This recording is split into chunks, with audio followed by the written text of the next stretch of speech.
Olá, eu sou a Angel. Bem-vindo a esse canal de cortes, relatos, casos criminais, casos ufológicos, costumes, mitos e lendas de um povo, entre outros assuntos. Lembrando que é um canal eclético, cada dia é um assunto diferente. E hoje vamos com os cortes do canal Angel Black Contos de Terror. Deixe o seu gostei. Compartilhe esse vídeo e se inscreva no canal. Se quiser continuar tendo acesso ao nosso conteúdo, toque o sininho das notificações para receber sempre o conteúdo do canal quando ele chegar aqui na plataforma. Bom, pegue a pipoca, o refrigerante e aproveite o cortes do canal Angel Black Contos de Terror. Vamos lá? E agora, sem mais delongas, vamos ao primeiro relato de hoje. Relato, conto ou história. Lembrando que você decide se acredita ou não. Bom, tenho outra coisa que esqueci de falar. Se você não gostar, compartilhe com os seus inimigos e se vingue deles. Esse primeiro relato é de Cláudia Ferrari e da página Contos da Escuridão. Vamos lá? É A Criatura Invisível do Bosque. Em todo o mundo, desde as mais remotas épocas, existem relatos sobre avistamento de criaturas fantásticas e que não poderiam existir de uma forma normal, em conjunto com o desaparecimento de pessoas sem deixar rastros. Um amigo que conheci recentemente relatou-me este caso. Hoje trabalhamos como professores na mesma escola. Declaro que é pessoa culta, lúcida e pouco dada a devaneios vulgares e comum, o que torna ainda mais extraordinária a história que ele relata. Em uma das inúmeras aventuras que ocorrem durante a adolescência, este meu amigo, que chamaremos aqui de, abre aspas, T, e vários outros companheiros que não conheci, haviam se reunido na clareira de um pequeno bosque cercado em sua cidadezinha natal, para beber, rir e conversar. Eram altas horas da noite e todos se divertiam. Nada de anormal. Poucas são as pessoas que nunca fizeram coisas parecidas. Aquele que era a liderança natural do grupo, sempre há um, né? Todo bando de adolescente tem um que se destaca. Teria advertido a todos de como proceder se alguém, especialmente algum policial, se aproximasse. Ninguém se apavora ou corre. Todos aqui já têm seus 18 anos e estamos só com bebida. Não tem nada demais. Se nos revistarem e não acharem nenhuma droga ilegal, eles vão embora e a gente continua a festa. Menciono o fato que esse líder sensato foi o primeiro a correr quando os sons começaram e o primeiro a ver a coisa. Após isso, todos ficaram algum tempo conversando e rindo de forma tranquila, até que ouviram alguns ruídos estranhos na mata ao nosso redor. De início, pensaram que poderia ser a polícia fazendo alguma ronda ou algum curioso que ouviu os sons do pessoal naquele local. Mas, no entanto, não era nada disso. Então, aqueles sons na mata foram se aproximando e, de repente, pairou um silêncio pesado, quase sólido, e, em seguida, tudo o que se ouviu foram passos pesados e rápidos se aproximando, parecendo ser de algum quadrúpede que fazia o chão tremer, e Aqueles que olhavam na direção daquilo que se aproximava disparavam em pânico. Quando T olhou e o que ele viu, ou melhor, não viu, o encheu de terror. Eu me lembro dele se arrepiar ao me contar, acompanhando os sons e vibrações dos passos, que eram como de um enorme touro. E ele via galhos das árvores e arbustos quebrando e dando passagem a um enorme animal, e gravetos sendo esmagados pelos seus cascos e mais nada. Havia apenas os sinais da passagem do algo se aproximando veloz, mas por incrível que pareça, não havia nenhuma criatura visível, como se a besta que os perseguia, apesar de sólida e tangível, não pudesse ser vislumbrada por olhos humanos. Enxergava-se através dela as plantas que ela quebrava e deformava, e ouvia-se sua corrida veloz, cada vez mais próxima, e isso era tudo. Não havia nada sólido, entre aspas, para ser visto. Todos alcançaram a cerca de arame e saltaram de qualquer jeito, muitos conseguindo cortes feios, feitos nas farpas da cerca, e outros esfolados com contusões bem sérias. A coisa os perseguiu até ali, mas quando o último pulou a cerca, os sons se cessaram. E ficou tudo tão silencioso como se não houvesse nenhuma criatura viva naquele bosque. Todos comentaram, apavorados, o fenômeno, e cada um disse que vira.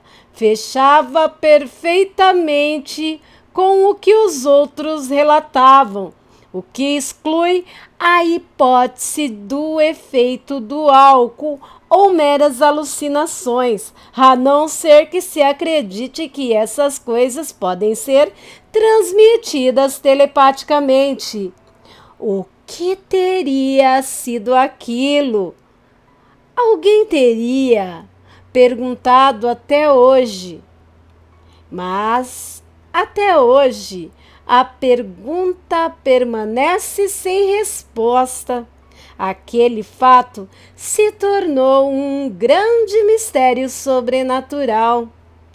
E vocês, meus aterrorizados, acreditam que poderia ser um lobisomem invisível? Ou um touro invisível? Ou o quê? Deixem nos comentários a sua opinião. E agora vamos para o próximo relato. No final, eu digo a fonte. Nossa nova casa. Eu tinha uns 10 anos na época. Estávamos muito felizes em mudarmos, para nossa nova casa. Meus pais decidiram fugir da correria do centro da cidade e compraram um sítio no interior de São Paulo. Nossa família era constituída de meus pais, minha irmã de 8 anos e eu de 10 anos, meu irmão caçula de 3 anos e minha avó, mãe do meu pai, já bem velhinha, andava com dificuldade e era de poucas palavras. Ela passava todo o tempo sentada em sua cadeira de balanço com seus rolos de linha fazendo crochê. E tínhamos o nosso cachorro também, o Bob.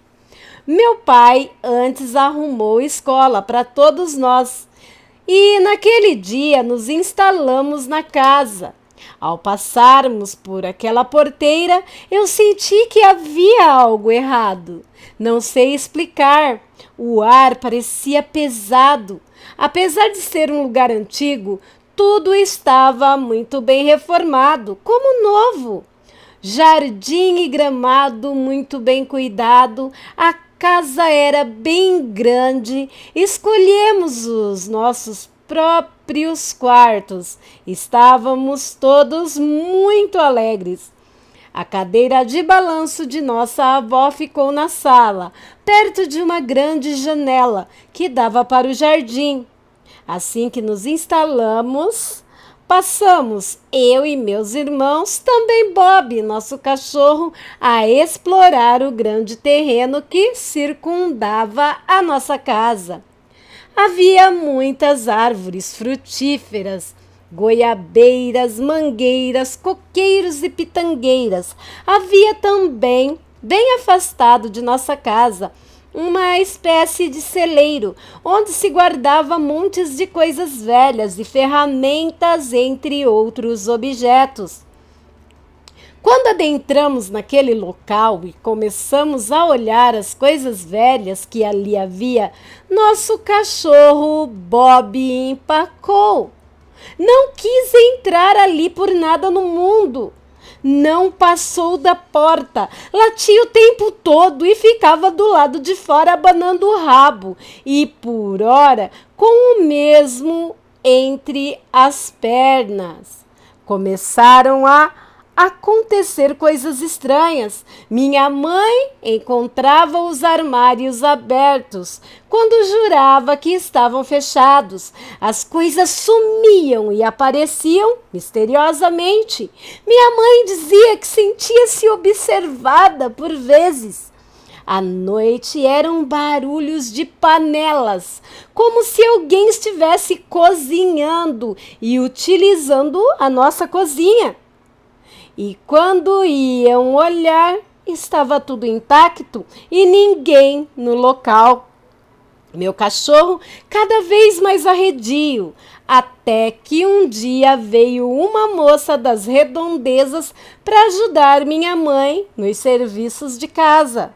A moça disse meio reticente que tínhamos muita coragem de morar ali, pois antigamente havia sido parte do que fora uma grande fazenda de café e hoje desmembrada, onde funcionava uma das maiores senzalas da região, local de muito sofrimento na época e que todos consideravam um lugar mal assombrado.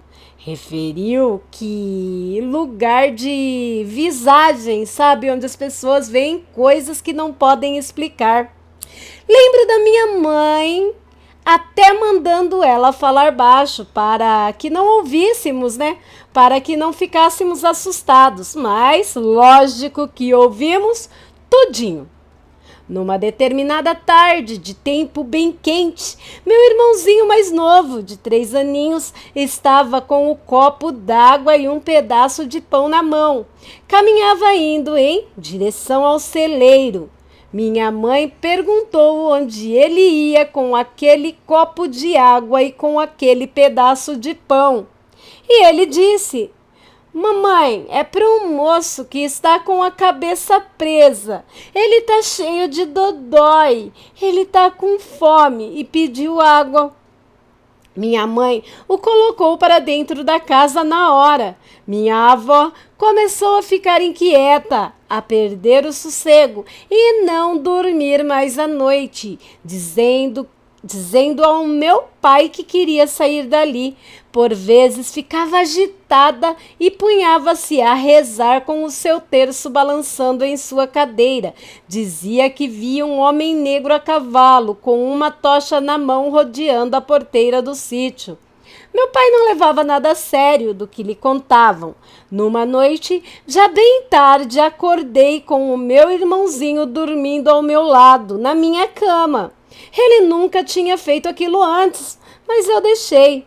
De manhã, ele falou que não conseguiu dormir, pois tinha ao lado da sua cama uma velha lavando roupas e um negro fumando no charuto. Contei para minha mãe. Ela estava assustada com tudo aquilo. E, de vez em quando, de madrugada, acordávamos com o trotar de cavalos em nosso quintal e muitas vozes. E quando meu pai saía para olhar, encontrava tudo no mais profundo silêncio. No final de uma tarde de domingo, quase às 18 horas da tarde, estávamos todos na mesa da cozinha lanchando, quando ouvimos ao mesmo tempo o choro de um bebê recém-nascido. Um choro forte e nítido. Parecia estar dentro do cômodo. Ninguém entendeu nada. Ficamos ali estáticos, ouvindo aquilo. Meu pai, pálido, feito papel. Foi quando a minha avó, com uma palidez incrível, levantou-se. Nunca tinha visto a velha andar tão rápido e ser tão ágil. Pegou um copo de água e colocou sal.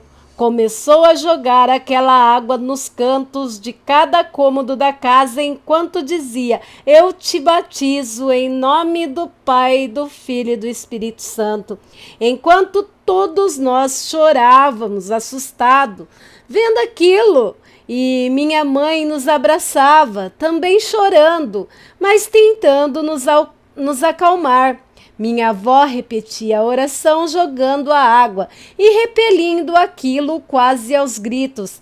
Meu pai, naquela mesma hora, juntou toda a família, colocou-nos no seu carro e tratou de novamente voltar para a cidade. Nem ele quis mais ficar ali depois daquilo. Colocou à venda novamente o sítio e nunca mais voltamos ali. Até hoje fico meio que proibido de tocar neste assunto em casa. Relato de um amigo de infância, ocorrido com ele e os seus familiares no interior de São Paulo. Resumo por Silvia Restani, da página Contos da Escuridão. Bem tenso, né, meus aterrorizados? E agora vamos para o último relato de hoje, fechando com chave de ouro essa nossa coletânea assombrada. Próximo relato: A Estrada para o Terror. Tudo começou em uma noite que estava muito quente e escura. Era uma noite de verão, com uma lua nova. A única coisa que iluminava o céu eram, naquela noite, as estrelas. Nós estávamos no carro sem rumo, tentando matar o tédio. Coisa difícil quando se mora em uma pequena cidade do interior paulista. Éramos em 5 no total. Minha namorada, o irmão mais novo, que ela não desgrudava, a prima deles, um amigo meu e todos apertados dentro daquele palio. Depois de andar um pouco pela cidade, resolvemos sair da região. Ideia de jirico. Sair da região mais urbana e pegar as estradas que circulam a cidade. Depois de um tempo já estávamos em uma estrada de terra, completamente escura, sem poste ou identificação nenhuma, de nenhum modo. Eu acho que a gente nunca passou por aqui antes, a minha namorada falou, e realmente eu não me lembrava de ter estado por lá. Antes, como era um lugar novo, resolvemos continuar em frente e ver onde ia dar. Depois de uns 20 minutos naquela estradinha, chegamos a uma bifurcação.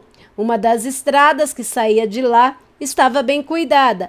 Parecia não passar carro por lá há muito tempo, com o matagal já tomando a estrada de novo. A outra estrada que saía da bifurcação parecia ser a continuação da estrada que estávamos. Como estávamos nos sentindo aventureiros, o meu amigo sugeriu pegarmos a estrada mais mal conservada e foi o que fizemos. Como ela estava muito ruim, não pude ir muito rápido. A estrada passava por um terreno com uma vegetação baixa, mas a cerca de uns 20 metros à direita dela, o matagal já virava uma floresta mais densa, com árvores grandes. À esquerda, a distância entre a floresta e a estrada era de uns 10 metros. Cerca de uns 40 minutos depois, ainda estávamos passando pela estrada. Então, alguma coisa na nossa frente nos chamou a atenção. Havia umas árvores caídas no chão bloqueando a estrada. Nós pensamos o que fazer e depois de alguns minutos resolvemos tirar as árvores e continuar em frente. Eu e o meu amigo carro e com algum esforço conseguimos limpar o caminho. Então voltamos para o carro e continuamos a ir à estrada. Menos de 20 minutos depois, acabamos chegando no fim da estrada. Ela ia parar em uma casa, em um casarão, para ser mais exato. Nós achamos estranho ter uma casa daquelas ali, tão longe da cidade, quase escondida no meio do mato. E que casa! Tinha 2 andares e um monte de janelas espalhadas por toda a fachada. Contamos 8 janelas embaixo e 9 janelas no andar de cima. A porta de entrada era imensa, com uns degraus de pedra bem na frente, assim como os batentes. A casa estava completamente acabada. As janelas pareciam estar podres.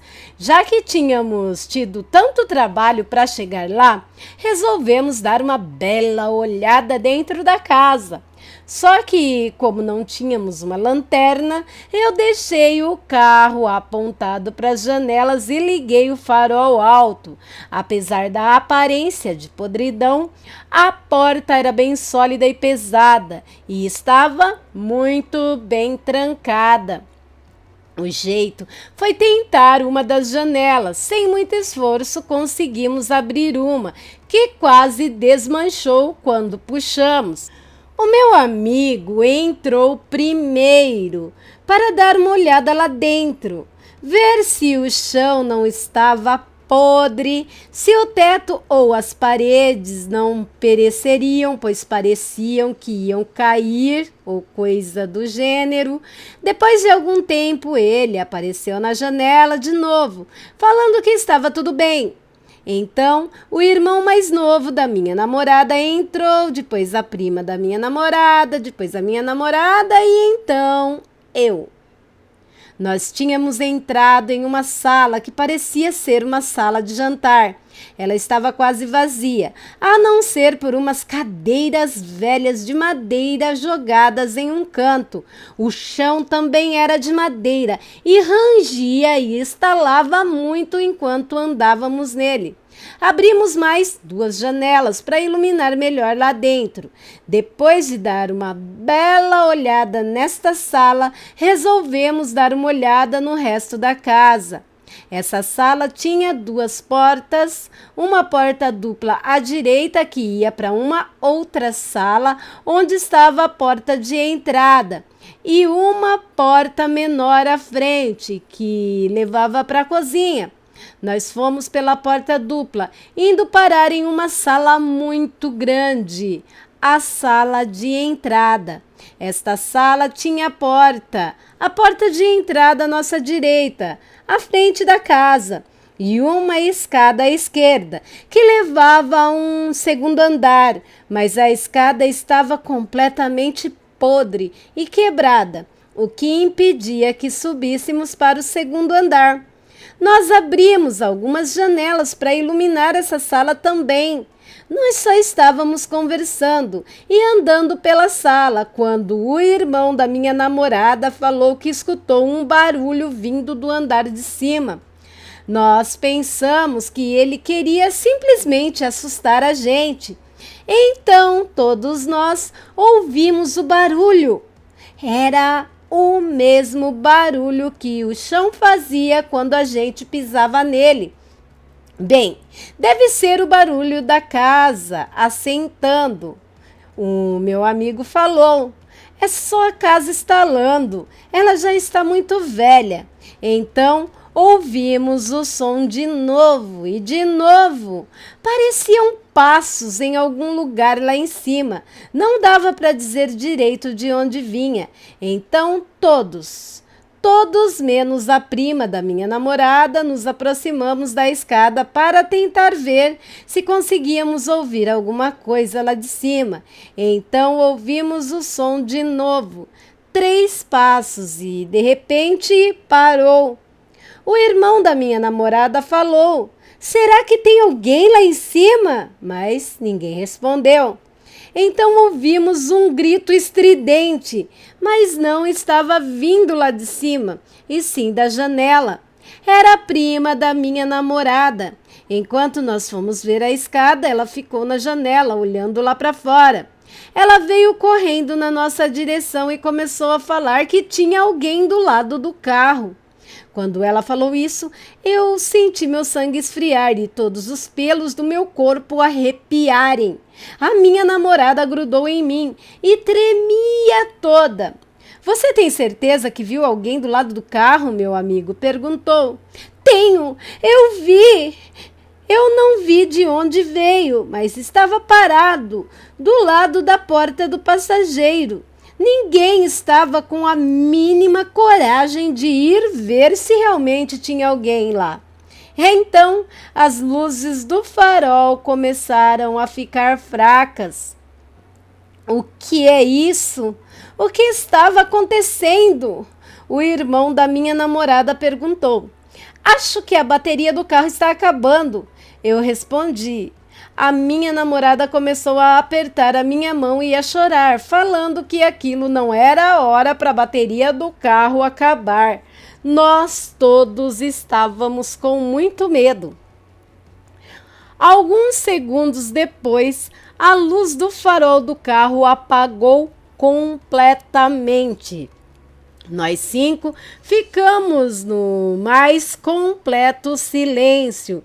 Meu amigo falou: "Alguém vai ter que ir lá no carro, ver o que aconteceu, ou pelo menos ligar ele." E é claro, né, que esse alguém era eu. Algum tempo depois, eu resolvi que não tinha outro jeito. Eu ia ter que ir lá fora mesmo. No escuro. Eu falei que ia e que era para eles ficarem lá onde estavam, não sair do lugar. Eu tentei fazer o mínimo de barulho possível até chegar na janela. Mesmo com os olhos já acostumados com a escuridão, eu não conseguia ver nada. Só uma sombra mais escura que eu esperava, né, que fosse o carro. E só o carro. Eu pulei a janela e fui devagar, segurando a chave do carro. Quando cheguei no carro, eu abri a porta e a luz interna acendeu. Eu achei aquilo estranho, já que se a bateria tivesse acabado, a luz de dentro do carro não acenderia. Então eu vi que o farol estava desligado. Aí eu senti aquele arrepio subir a minha coluna de novo. Apesar do carro estar destrancado, nós não ouvimos a porta abrir ou fechar. Como é que alguém ia conseguir desligar o farol sem abrir a porta para entrar no carro? E por que, ao invés do farol simplesmente apagar, ele foi ficando fraco até apagar? Eu acendi o farol. E antes que eu pudesse pensar no que estava acontecendo, o resto do pessoal saiu voando pela janela da casa, berrando de pavor. A minha namorada e o irmão dela estavam chorando. A prima deles estavam com uma cara de completo pavor. E o meu amigo, esse estava mais branco que uma vela. Eles praticamente se jogaram dentro do carro e começaram a gritar para eu trancar as portas e ir embora. Sem entender nada, mas já completamente apavorado. Foi exatamente o que eu fiz. Foi um alívio quando o carro pegou de primeira. Eu fiz a volta e disparamos pela estrada de novo. Eu perguntava o que tinha acontecido, mas a minha namorada só estava tentando acalmar o irmão dela, que estava chorando, assim como ela. A prima deles estava muda e meu amigo só falava para eu não parar, para continuar em frente. Quando todos já estavam começando a ficar mais calmos de novo, a minha namorada e o irmão dela já tinham parado de chorar e a prima deles já estava falando de novo. Bem, ela só falava, já estou melhor e mais nada. Eu virei para o meu amigo que estava no banco de trás e perguntei o que tinha acontecido. Quando eu estava olhando para trás, minha namorada, que estava no banco ao meu lado, berrou: "Para!" Com o susto, eu sentei o pé no freio e o carro derrapou um pouco, mas parou. Todo mundo dentro voou para frente. Quando nos arrumamos de novo dentro do carro, eu olhei para minha namorada e perguntei o que era o que estava acontecendo. E então eu vi que ela estava chorando de novo, apontando o dedo para frente. A mão dela tremia. Então eu vi o que era. A estrada estava cheia de árvores, de novo trancando o caminho. Vocês não tinham tirado as árvores do caminho? A prima da minha namorada perguntou. E eu falei que sim, que a gente tinha tirado. E isso foi o suficiente para o irmão da minha namorada começar a chorar de novo. Eu comecei a olhar em volta para ver se eu via alguém ou alguma coisa. Depois de um tempo, eu olhei para o meu amigo e falei: a gente vai ter que sair para limpar a estrada.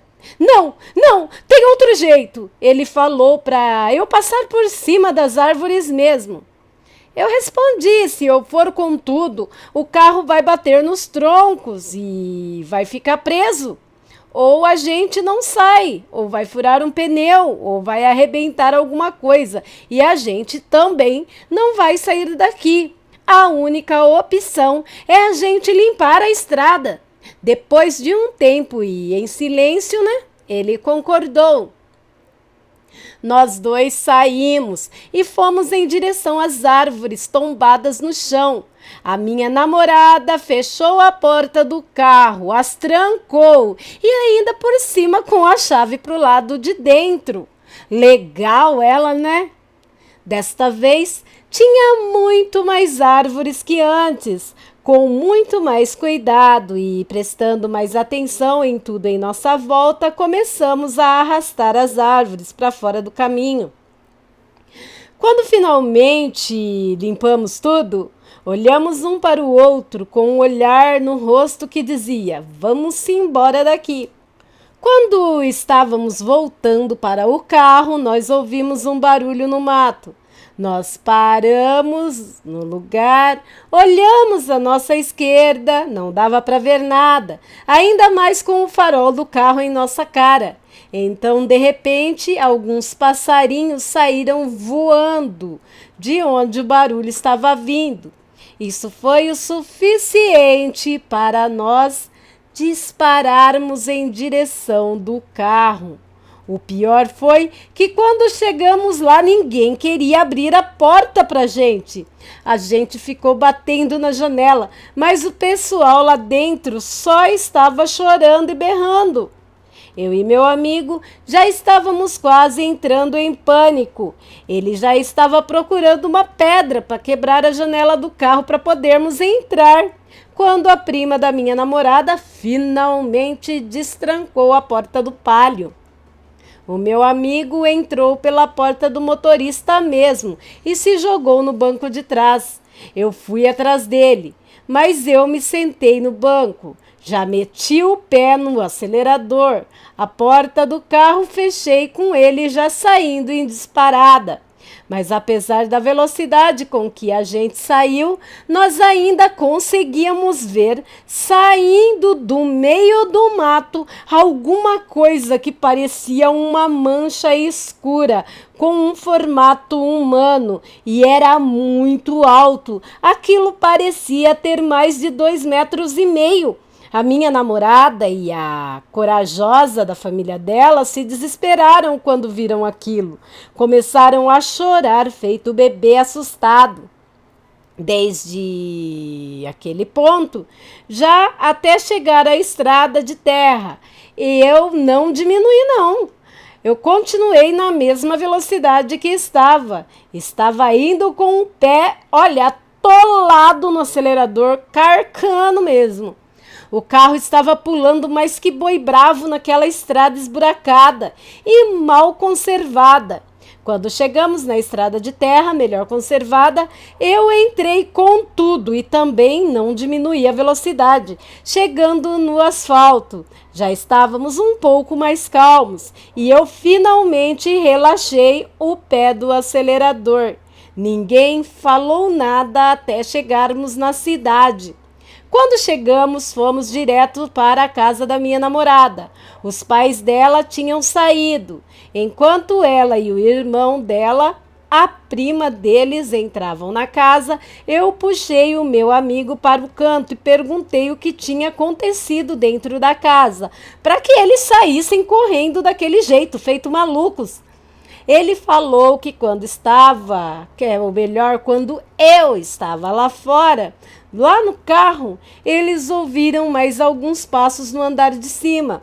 Eles ficaram prestando atenção, se conseguiam descobrir o que era, quando de repente veio um som do topo da escada, como se alguém estivesse segurando a respiração e a soltasse de repente. Ele falou que depois disso veio um cheiro de podridão, como se tivesse algum bicho morto lá há mais de uma semana. O barulho daquela respiração estranha já tinha assustado eles o suficiente para saírem correndo. Mas bem nessa hora eu liguei os faróis do carro. Então eles viram uma coisa meio sem forma que estava saindo da cozinha. Mas parecia que, quando eu liguei o farol do carro, a luz assustou a criatura, porque ela voltou para a cozinha na hora. Foi aí que eles entraram em pânico e saíram correndo. Ele falou que não deu para ver o que era direito. Eles praticamente viram uma mancha preta voltando para a cozinha e só. Até hoje eu não sei o que foi no que a gente esbarrou. O irmão da minha namorada tem pesadelos até hoje com aquela noite e não gosta nem um pouco de falar do assunto. A minha namorada fica muito brava se eu tento fazer ela falar algo sobre aquela noite. A prima deles é a única que fala alguma coisa, mas também não gosta muito de falar do assunto, não. Eu sei que, além do susto que a gente tomou, a suspensão do meu carro ficou completamente arruinada depois da nossa fuga. Eu tive que mandar refazer ela todinha. Eu nunca mais voltei para aquele lugar e nunca mais pretendo voltar. Às vezes me perguntam onde é que fica, porque ninguém acredita na nossa história, mas eu não falo. Se aquela estrada estava bloqueada, deve ser por um bom motivo. Relatos tirados da página Contos da Escuridão, por Cláudia Ferrari. E aqui termina mais uma sessão de cortes do canal Angel Black Contos de Terror. Se gostou, se inscreve aí, deixa o seu gostei, compartilhe esse vídeo e ative as notificações do canal. Lembrando que esse canal não é monetizado e se você quiser ajudar o canal, você pode estar usando o Pix que estará anexado no primeiro comentário do vídeo. É o mesmo Pix do canal principal. Angel Black Contos de Terror. Bom, por hoje é só. Fiquem com Deus e até o próximo vídeo. Tchau!